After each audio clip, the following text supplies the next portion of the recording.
Train रे जड़े युवक आत्महत्या करिवार एक वीडियो सामना को आसीछि। एक फाटकरे गेट पड़ीथिला एवं आत्महत्या करिवा उद्देश्य रे ट्रेन आसीबार समय को अपेक्षा करिथिले युवक जनक। ट्रेन टी फाटक निकट को आसीबा पूर्वरु ट्रेन रो साइरन बाजिथिला। तेबे हठात पूर्वरु जगिथिबा युवक जनक ट्रेन सम्मुख को चली आसी हाथ जोड़ी नमस्कार करी छिड़ा होइथिले। बोध हुए से आत्महत्या पूर्वरु काहाकू क्षमा କରିଦେବାକୁ ହାତ ଯୋଡ଼ି ପାରିଥାନ୍ତି କିମ୍ବା ମୃତ୍ୟୁ ପୂର୍ବରୁ ଭଗବାନଙ୍କୁ ମନେ ପକାଇ ଏପରି ହାତ ଯୋଡ଼ି ଥାଇପାରନ୍ତି। ତେବେ ସାଙ୍ଗେ ସାଙ୍ଗେ 2 ସେକେଣ୍ଡ ମଧ୍ୟରେ ଟ୍ରେନ୍ଟି ଯୁବକଙ୍କୁ ଧକ୍କା ଦେଇଥିଲା।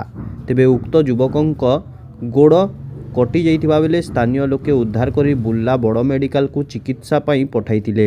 ବରଗଡ଼ ଜିଲ୍ଲା ବରପାଲି ଜଗନ୍ନାଥନଗର ରେଳ ଫାଟକରେ ଏହି ଦୁର୍ଘଟଣା ଘଟିବା बेले आत्महत्या उद्यम करुथबा उक्त व्यक्ति जनक रेमता ग्रामर ललित बेहेरा बोली जनापड़ी।